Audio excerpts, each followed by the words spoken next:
Hemos estado estudiando la Biblia de una manera panorámica y es un honor estudiarla de esa manera, porque cuando uno estudia con paciencia, entiende la historia de la redención completa de Dios, desde Génesis hasta el Apocalipsis. Y acabamos de terminar el primer libro. Alguien me dijo, a este paso no vamos a terminar sino en el 2040.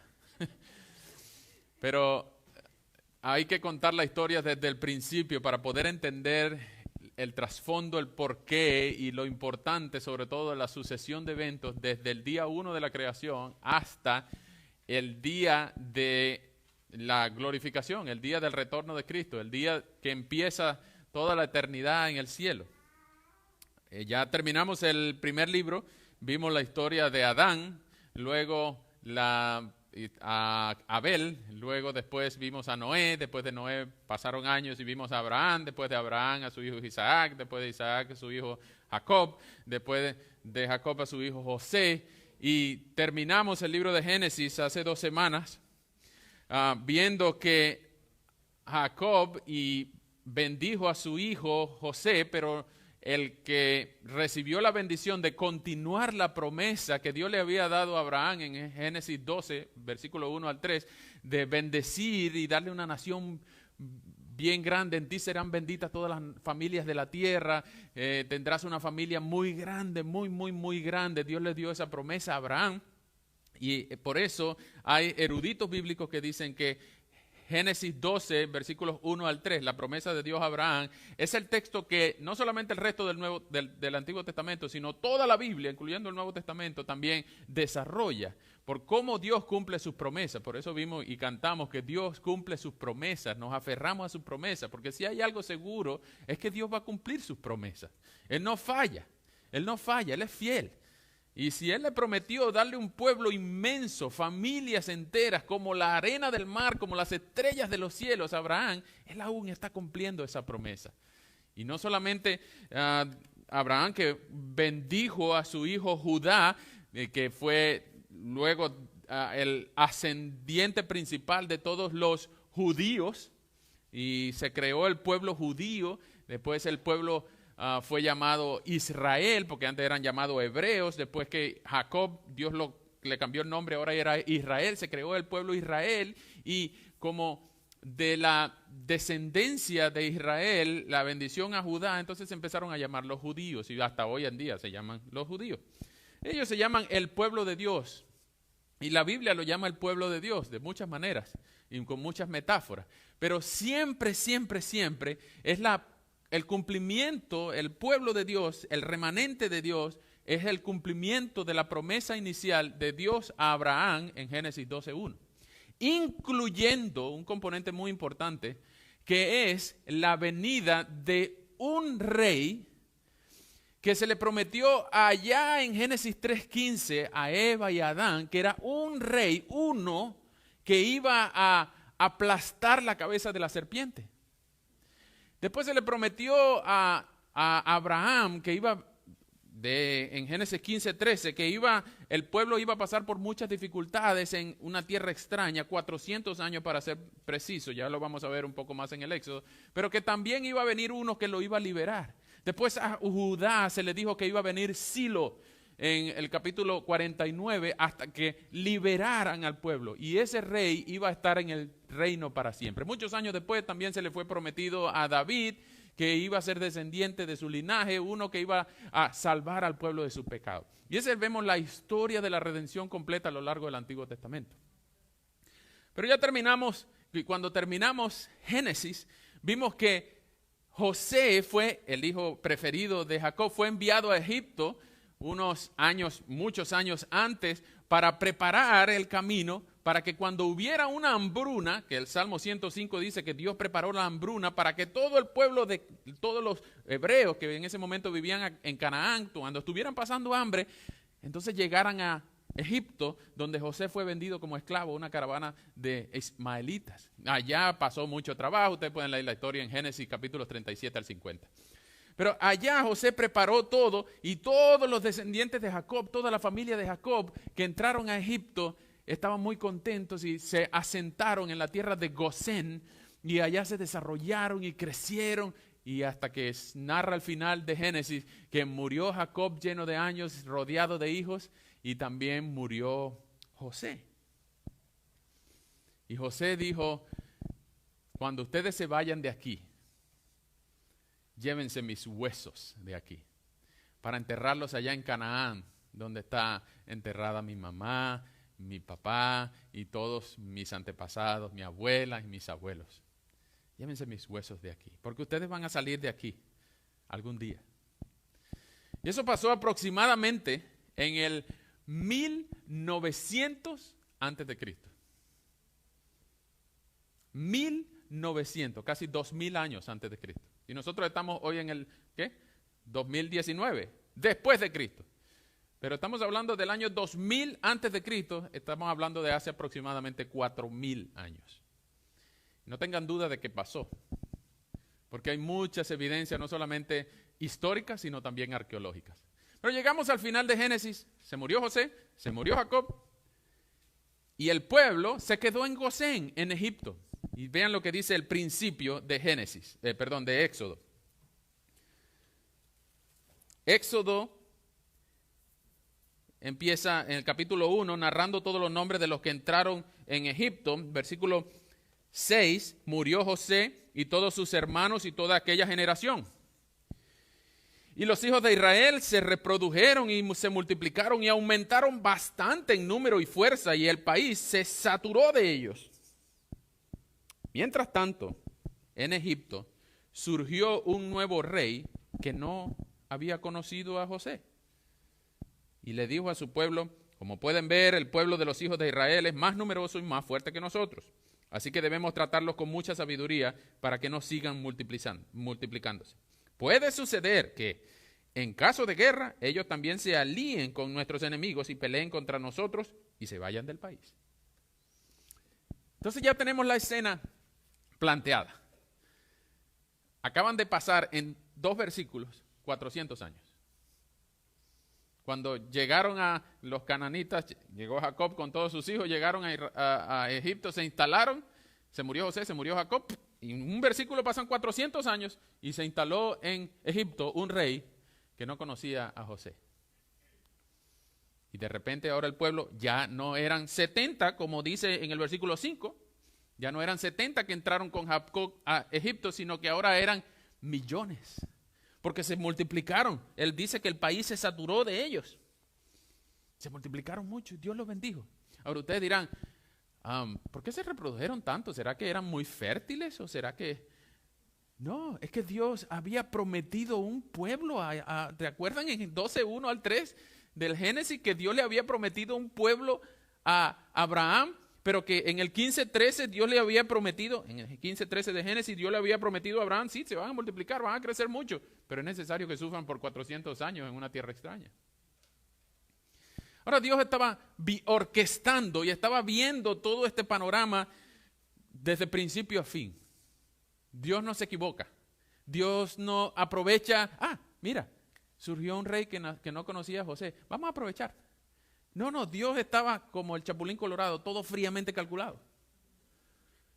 Y lo que estaba pasando era que Dios estaba orquestando su plan para cumplir la promesa que Dios les había dado a Abraham. Cuando dice el texto 1:8 de Éxodo que un nuevo rey que no había conocido a José, no se da su nombre. Hay algunos que calculan acerca de las dinastías egipcias, porque hay mucho estudio acerca de las dinastías egipcias. Y calculan aproximadamente esta dinastía en el 1500 a 1400, en siglo XIII o XIV antes de Cristo. Por eso vemos que pasaron 400 años ya el pueblo de Israel esclavo en Egipto. Y ustedes conocen la historia. Ustedes, los que vieron la famosa historia de Disney del príncipe de Egipto, vieron que como el pueblo se está multiplicando tanto, el faraón dio un edicto diciendo a todas las parteras, a las mujeres que ayudan a los partos, bueno, si ustedes ayudan a una mujer a dar a luz, pero sale varón, bueno, zúmbenlo al río, mátenlo, para que no se sigan reproduciendo y sigan creciendo los que pueden llegar a ser soldados, guerreros, en caso de que haya una guerra. Pero si es una hembrita, si es una niñita, déjenla tranquila. Porque en aquella época y en aquella cultura era más fácil someter a las mujeres que pudieran aliarse con el pueblo egipcio, pudieran traspasar barreras culturales y religiosas porque era más fácil dominarlas. No tanto como hoy en día. Pero en aquella época sí era así, era más fácil dominar a las mujeres.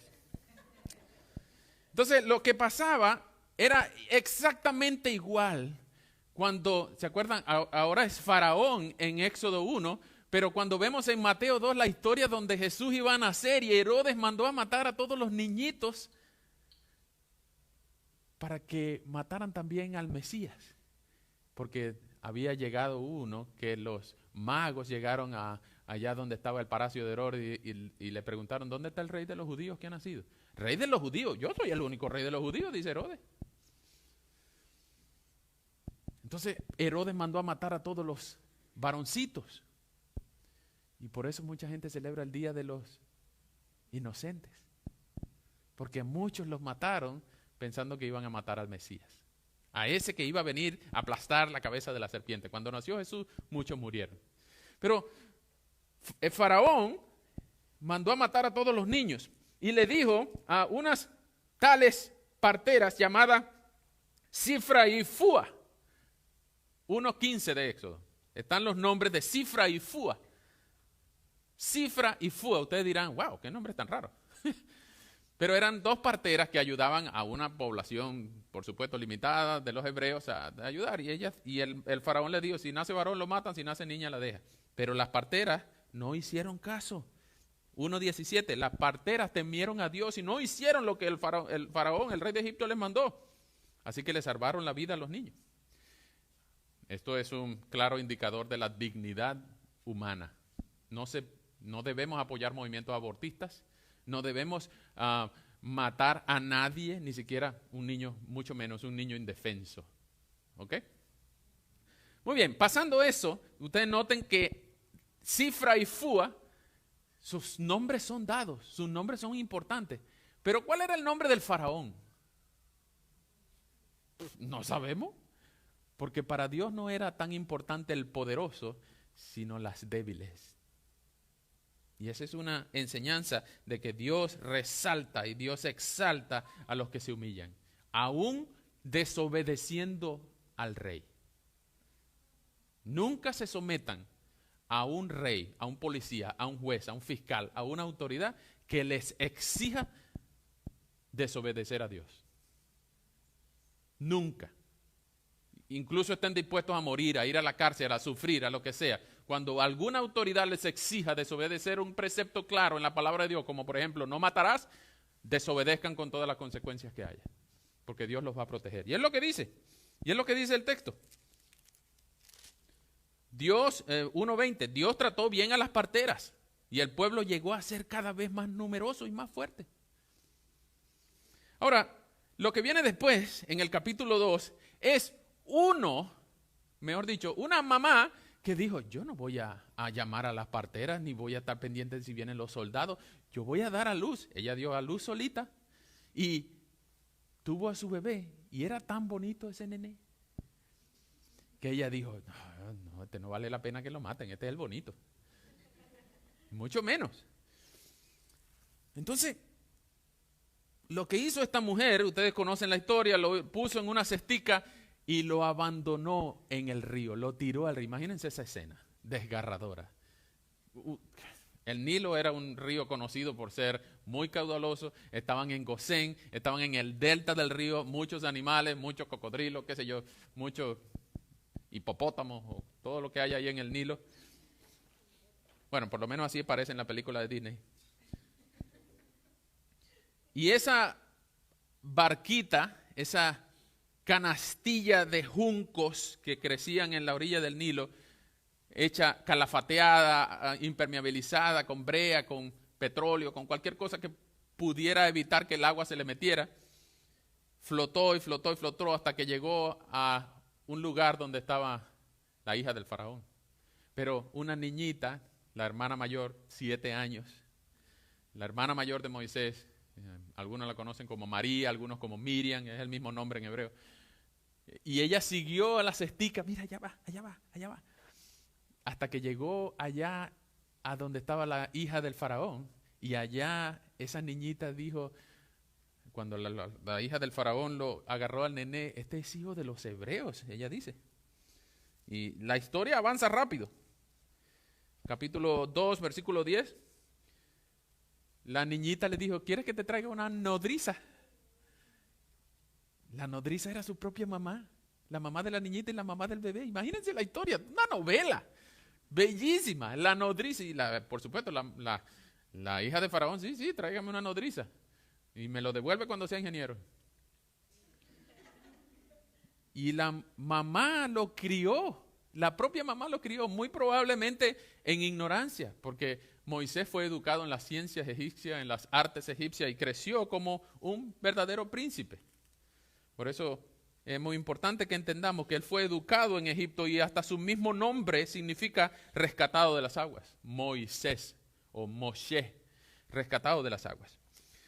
Pero pasa un cierto tiempo y es muy probable que entendamos la vida de Moisés como en 120 años, 3 etapas de 40 años cada una, 40 años en Egipto, 40 años en el desierto y 40 años después liberando al pueblo. Entonces, hayan pasado 40 primeros años en los primeros 10 versículos.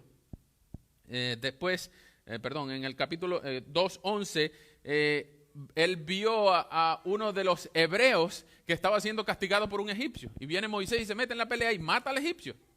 Y empieza a huir y huye de Egipto, porque ahí en esa ley el que mataba a alguien debía ser también muerto, debía ser condenado a la muerte. Entonces Moisés se va al desierto y allá consigue unas muchachas dándole agua a las ovejas, 2:16. Unas muchachas, las hijas de Reuel, y este Reuel es el nombre del sacerdote de Madián, que muchos después es conocido como Jetro, pero es la misma persona porque tenía dos nombres. No me pregunten por qué, pero ya ahí está. Y estas muchachas, Moisés las ayudó a darle de beber y a pelear contra unos bandidos que no querían darles agua de beber a las ovejas. Y entonces estas muchachas le dicen a su papá al llegar a la casa, llegamos temprano. Y el papá le dice, ¿pero por qué llegaron tan temprano? Si ustedes normalmente son las últimas que la dejan tomar agua ahí en el pozo. No, pero es que un egipcio nos defendió. ¿Y cómo lo dejaron allá afuera? Denle la bienvenida. Puras mujeres en la casa, cualquier hombre que llegara era bienvenido. Entonces empieza una relación, por supuesto, que este hombre Jetro, Reuel, ve en Moisés un hombre valiente, un egipcio preparado, seguramente podía leer, podía escribir, podía estar preparado en cualquier cantidad de artes, como un príncipe, 40 años, y de alguna manera u otra, una de sus hijas se enamora de él y él se enamora de ella. Así que se casan. Moisés empezó a vivir y tuvieron dos hijos. Uno que se llamaba Gersón o Gersón y otro que ahí ustedes lo pueden ver al final del capítulo 2. Entonces, como Moisés empezó a tener una relación ahora de familia, empezaron los segundos 40 años de su vida en el desierto, pastoreando las ovejas de Jetro.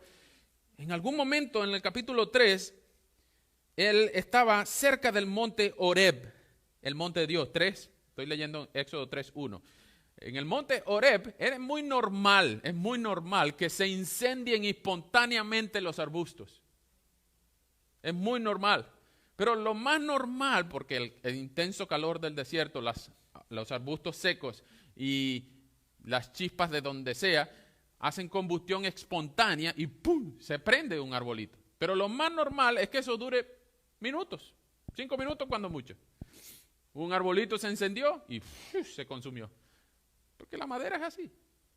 Pero lo extraño de esta zarza, este arbusto, el versículo 3:3, es que no se quemaba. No se consumía.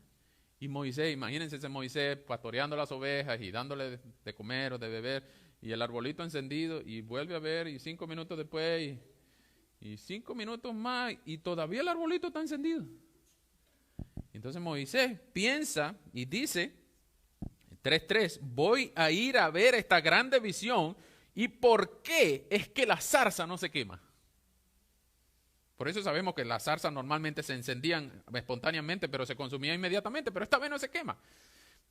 Por cierto, a los que no han ido al Museo de la Biblia aquí en nuestra ciudad, esta es de todo el museo, que es uno de los museos más impresionantes de alta tecnología en el mundo. Ganó el primer lugar de los museos de alta tecnología en todo Estados Unidos, perdón.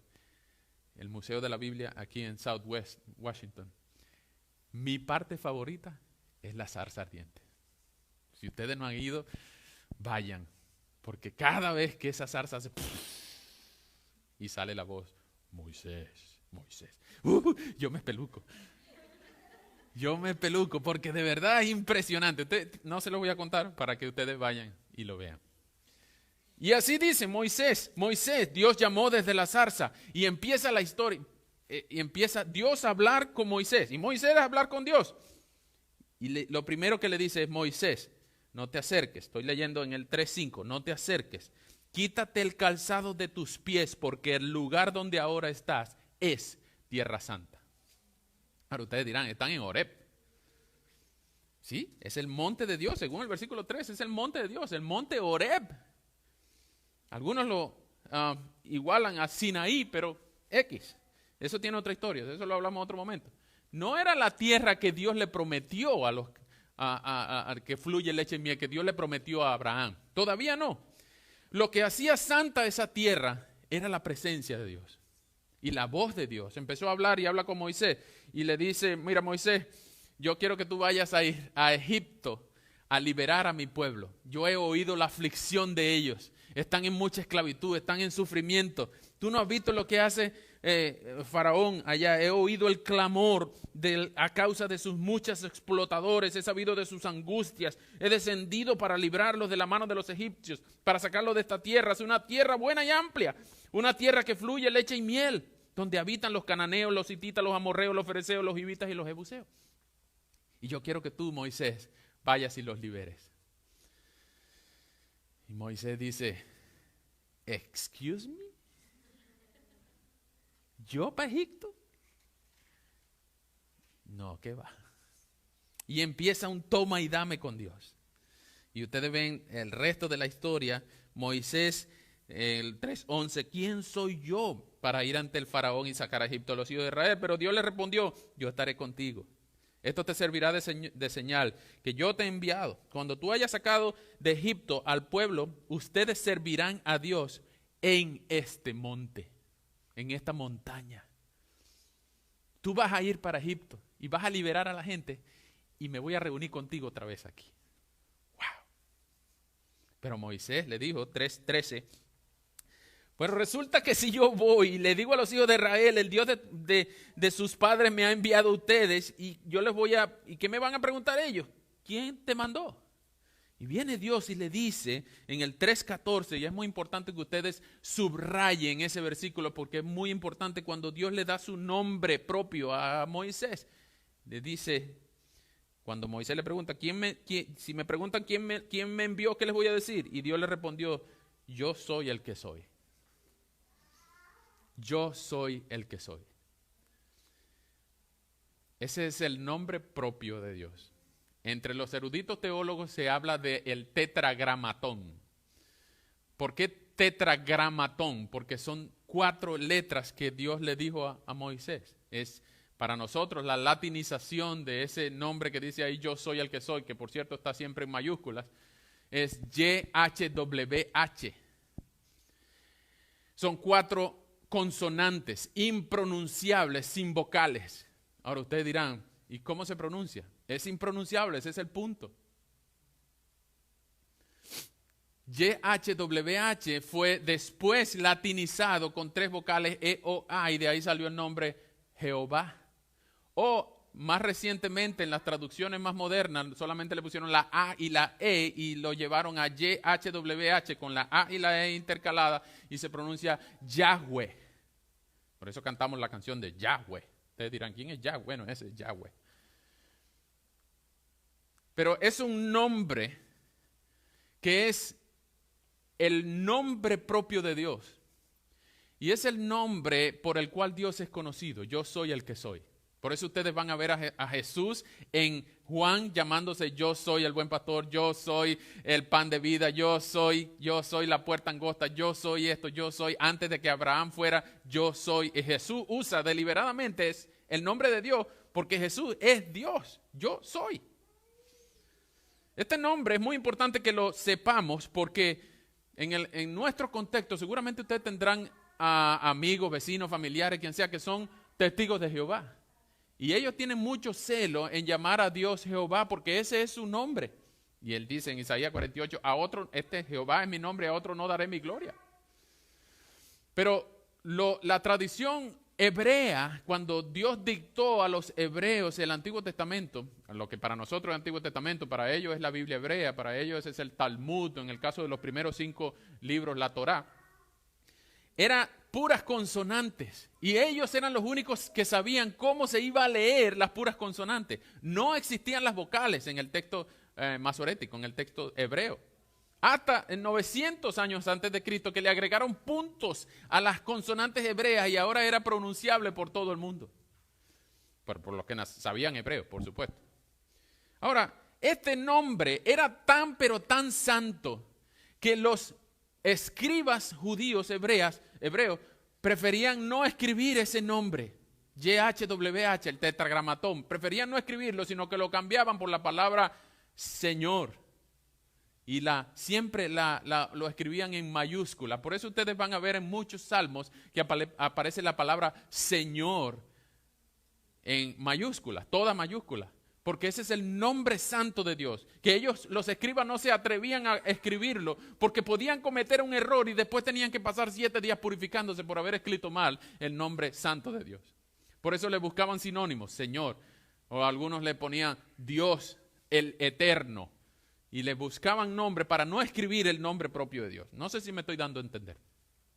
Ahora, ustedes van a ver que yo soy el que soy se transforma en el Señor, siempre, el Dios eterno. Y ese es el Dios de Abraham, de Isaac y de Jacob. Y así es conocido, el Dios eterno, el Dios de Abraham y de Jacob.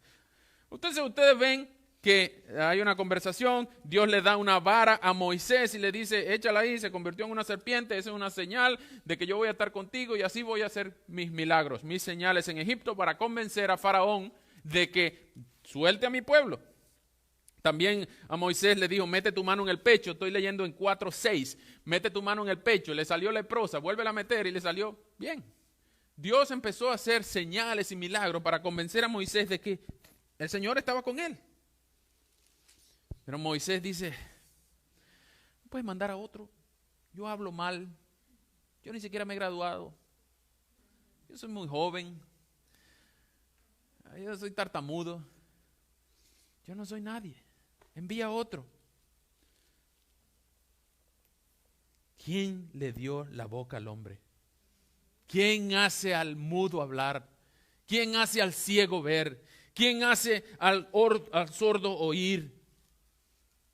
Y ustedes van a ver que ahora el Señor empieza a hacer milagros, señales y maravillas y tras maravillas. Vemos que a partir del capítulo 5, Moisés y Aarón, su hermano mayor, 3 años apenas mayor, se enfrentan al faraón. Y Moisés lleva a Aarón con la vara y le dicen al faraón, mire, señor faraón, yo me encontré un Dios en el desierto que le manda decir que suelte a su pueblo para nosotros ir a adorarlo allá en el desierto. La historia terminaría muy fácil si el faraón hubiera dicho, ok. Pero no funciona así. Dios había dicho que Él iba a hacer muchas señales. Y esa es la gran discusión. Porque sabemos que el texto dice que Dios endureció el corazón de Faraón. Pero también vemos que el faraón tiene responsabilidad en haber endurecido su corazón. Ustedes conocen la historia. Pero vean las 2 preguntas que hace el faraón. Estoy leyendo en 5:2. El faraón respondió, ¿y quién es ese Señor para que yo le haga caso y deje ir a Israel? Yo no conozco al Señor ni tampoco dejaré ir a Israel. Vean la pregunta. ¿Quién es Dios y por qué tengo que hacerle caso? Todos nosotros no nos hemos hecho eso alguna pregunta una vez. La pregunta de Faraón tan buena para un bosquejo de un sermón. ¿Quién es Dios y por qué tengo que hacerle caso? ¿Qué le responderías tú si tú fueras Moisés y Faraón te pregunta, ¿quién es Dios y por qué tengo que obedecerlo? Entonces empieza un toma y dame que dura 5 capítulos. Un toma y dame entre Moisés, Aarón por un lado y Faraón con sus brujos encima. Zumban la vara, se convierte en serpiente. Los brujos también tiran una vara y se convierte en serpiente, pero la vara de Moisés tenía más batería que la de los brujos, y la vara de Moisés y Aarón se comió a las otras serpientes, y empieza todo un show, todo un despliegue de poder por parte de Moisés y Aarón, que era, digamos así, imitado por los brujos de Faraón. Cuando empieza la primera plaga, ustedes van a ver en capítulo 6, que la primera plaga se convierte en el río Nilo, el orgullo de Egipto se convierte en sangre. Y vienen los sacerdotes y también lo hacen, los brujos estos. Pero entonces después empieza la lista de las plagas, enorme lista de plagas. Empiezan primero el río se convierte en sangre, en el capítulo 7. La segunda plaga son ranas, en el capítulo 8. Piojos. Esta es la que no le gusta a mi esposa. Las moscas. La quinta plaga es la muerte del ganado. La sexta plaga son úlceras. La séptima, granizo, incluso con fuego. La octava, langostas. Pues no langostas de esas que se comen, sino de esas que son saltamontes, que se comen todo el ganado, toda la vegetación, la siembra y todo. Y la última plaga es la muerte de los primogénitos en el capítulo 11. Por supuesto, yo le estoy adelantando la película para tener tiempo de lo que vamos.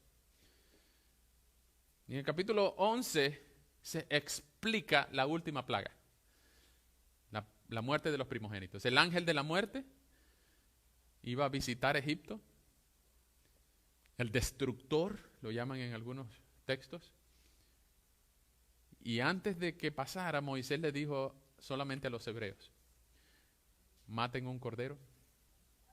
Capítulo 12, versículo 5. Un animal que debe ser macho.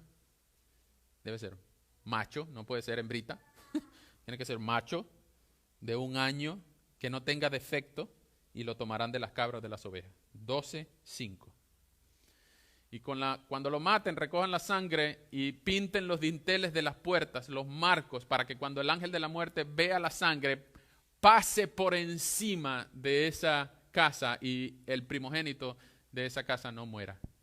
Todos iban a morir, incluyendo los hebreos, porque ellos también son pecadores.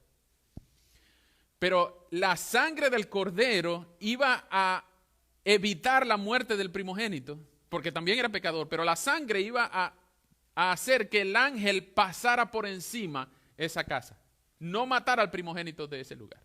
Y por eso es que se conoce esa fiesta como la fiesta de la Pascua. En inglés es más fácil de entender, lo que entienden en inglés porque es Passover. El ángel passed over, pasó por encima. Y eso es lo que significa la fiesta de la Pascua. Y les da algunas instrucciones de cómo comer el cordero, de cómo comerlos con panes sin levadura, con hierbas amargas. Tienen que comerlo rápido porque es la Pascua del Señor. Pero vean este detalle tan bonito. Capítulo 12, versículo 26. Me fascina, porque están pensando en la generación siguiente. Cuando sus hijos le pregunten, los niños chiquitos, cuando Lorenzo, cuando los niños chiquitos pregunten, ¿qué sentido tiene este estatuto? ¿Por qué nosotros celebramos esto?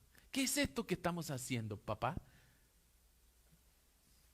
Ustedes le responderán, Se trata del sacrificio que se ofrece al Señor como recuerdo de la Pascua, es decir, cuando en Egipto el Señor pasó por alto las casas israelitas y nos salvó la vida, pero hirió de muerte a los egipcios. Tiempo aquí, tiempo. Nosotros que estamos de este lado del sacrificio de Jesús, para nosotros el clímax de la historia es la cruz, el día en que Jesús murió en la cruz. Pero antes de ese día, el evento más portentoso, el evento más fantástico que marcó la historia de los hebreos era el éxodo de Egipto. Éxodo 12. La salida de los hebreos de Egipto, lo que marca la independencia de Egipto, la conversión de Israel en una nación, en un pueblo. Ahí es que ellos empezaron a decir, ahora somos una nación. Tenemos un libertador. Moisés es sin duda la gran estrella del Antiguo Testamento. Es el personaje del Antiguo Testamento más citado en el Nuevo Testamento, por mucho. 85 veces en todo el Nuevo Testamento Abraham es nombrado. Ni siquiera Abraham, con 65 veces es nombrado en el Nuevo Testamento. Moisés es la gran figura del Antiguo Testamento en el Nuevo Testamento. Más de 800 menciones en todo el Antiguo Testamento. Muchos salmos. Muchas de la historia recuerda la salida de Egipto a manos de Moisés. Moisés es el libertador. Moisés es el enviado de Dios. Es aquel enviado para liberar al pueblo. El Éxodo es el gran evento de la historia hebrea. Recuerden que ellos todavía no creen en el Mesías. Para ellos Jesús no es el Mesías. Ellos no han creído en Jesús como el Mesías, los judíos. Ahora, nosotros que creemos que esto sí pasó, les aconsejo solamente ojeen para tener un pensamiento crítico el documental de National Geographic en el 2006. Y ellos intentan dar una explicación a las plagas con una supuesta explosión del volcán en la isla de Santorini hace 3.500 años. Y por la explosión del volcán de la isla de Santorini, se explican, según ellos, una secuencia de eventos que ahora nosotros llamamos plagas, pero ellos saben que es, según lo que explican, es la explicación científica de todas las plagas para quitarle validez al registro histórico de la Biblia. Ellos dicen que como hubo una explosión de un volcán, bueno, el río se convirtió en sangre. Y como se convirtió en sangre el río, entonces las ranas salieron del río para no morirse. Pero cuando las ranas salieron del río, entonces después se murieron y empezaron los mosquitos. Y así con los mosquitos les dieron llagas al ganado y a la gente. Y después de las llagas vinieron entonces las úlceras, después vino la muerte del ganado y tratan de explicar todas las plagas de una manera científica. Y lo último, para terminar el show, para ponerle la guinda al pastel, es que dicen que la muerte de los primogénitos ocurrió porque el volcán, cuando erupciona, suelta monóxido de carbono y el monóxido de carbono está a ras de piso donde duermen los primogénitos en el primer piso porque los papás duermen en el segundo piso. Y por eso fue que se murieron los primogénitos. Cuando ustedes se encuentren con gente científicamente sedienta, ustedes le dicen, ok, interesante tu explicación.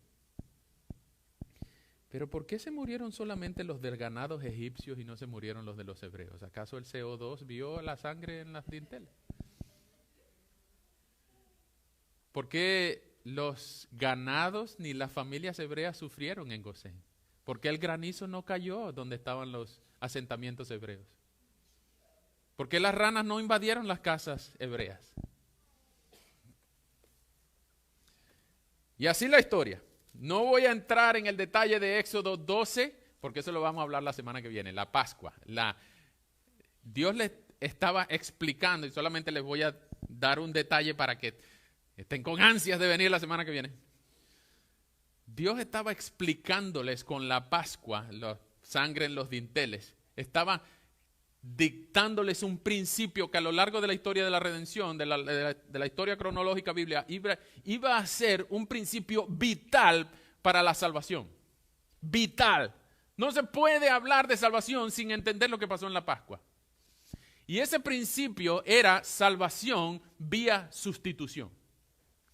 Me explico.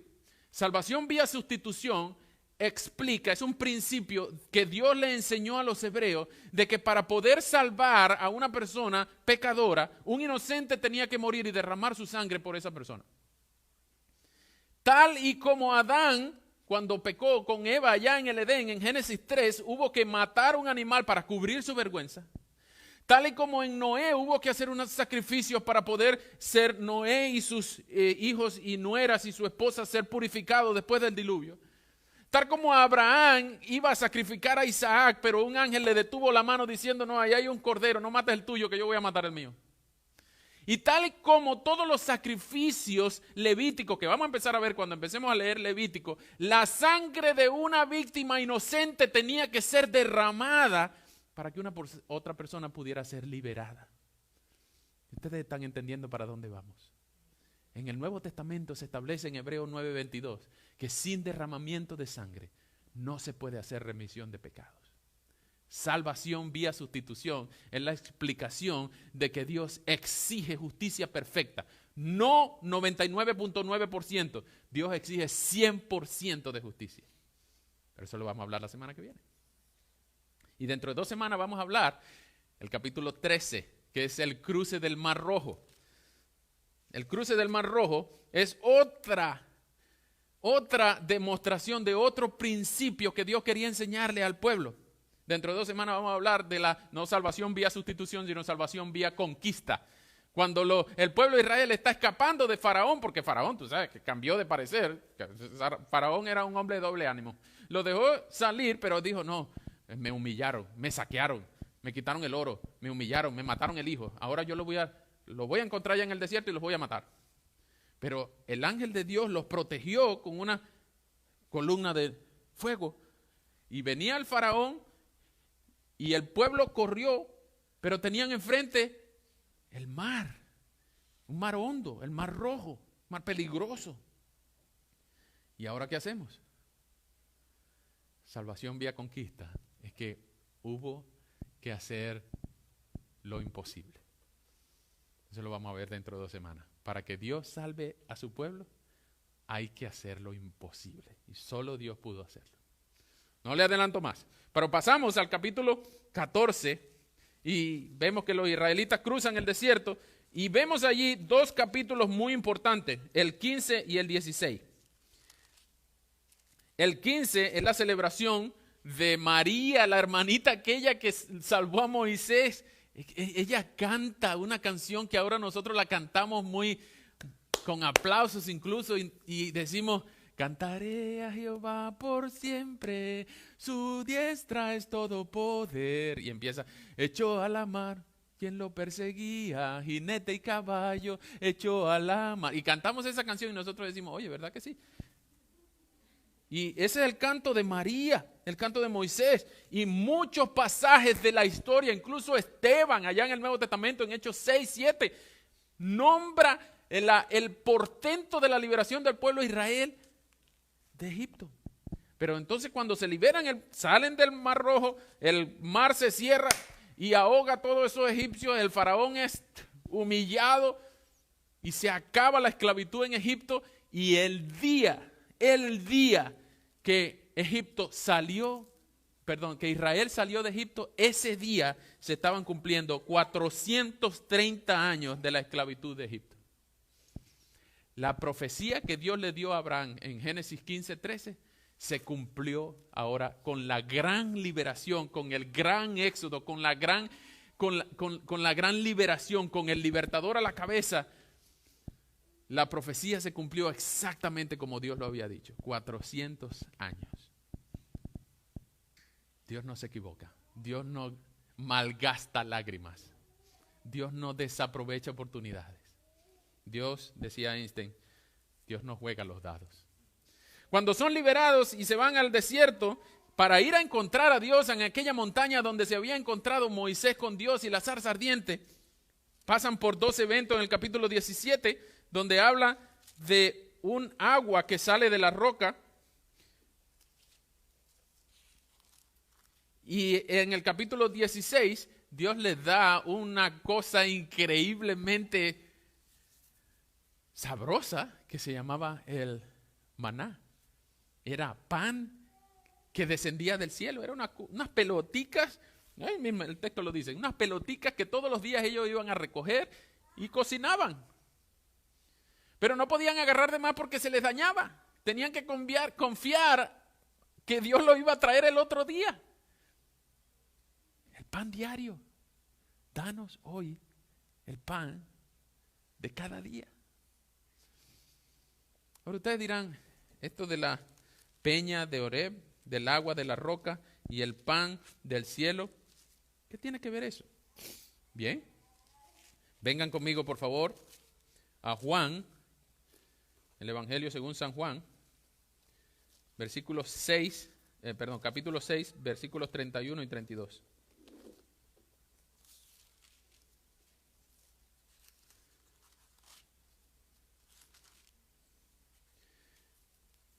Evangelio según San Juan, capítulo 6, versículos 31 y 32. Nuestros padres comieron el maná en el desierto y tal como está escrito, pan del cielo les dio de comer. Y Jesús les dijo, de cierto les digo que no fue Moisés quien les dio el pan del cielo, sino que es mi Padre quien les da el verdadero pan del cielo. Y el pan de Dios es aquel que descendió del cielo y da vida al mundo. ¿Quién es el verdadero pan del cielo? Jesús. Jesús es el verdadero libertador. Moisés es una prefigura, un tipo de Cristo, una sombra, dicen Colosenses, una sombra de lo que había de venir. Moisés es un libertador político, es uno que liberó al pueblo de Egipto, al pueblo de Israel de la esclavitud en Egipto. Pero Jesús es el gran libertador, donde todos los que creen en Él y vienen en arrepentimiento, pidiéndole perdón por su pecado y poniendo su fe como María lo puso y por eso la bautizamos, todos los que han creído en Él vienen en un éxodo enorme de personas que Dios las libera con el poder del Evangelio de la esclavitud no de Egipto, sino del pecado y de la muerte, y todos los que creen en Cristo son liberados. Y es un portento, un poder mucho más, con despliegue de más gloria, más señales y más poder que la historia de la liberación de Israel en Egipto. Ustedes dirán, ¿qué tiene que ver este pasaje con Cristo? Pero Jesús es el verdadero pan del cielo. Jesús es el verdadero Moisés. Jesús es el verdadero libertador. La salida, el éxodo de Egipto es una simple sombra de la liberación portentosa de los pecadores en Cristo. Y adivinen qué, y con esto finalizo. Cuando Jesús estaba una noche antes de ser entregado, Él oraba fervientemente y dice el texto que Él sudaba como grandes gotas de sangre.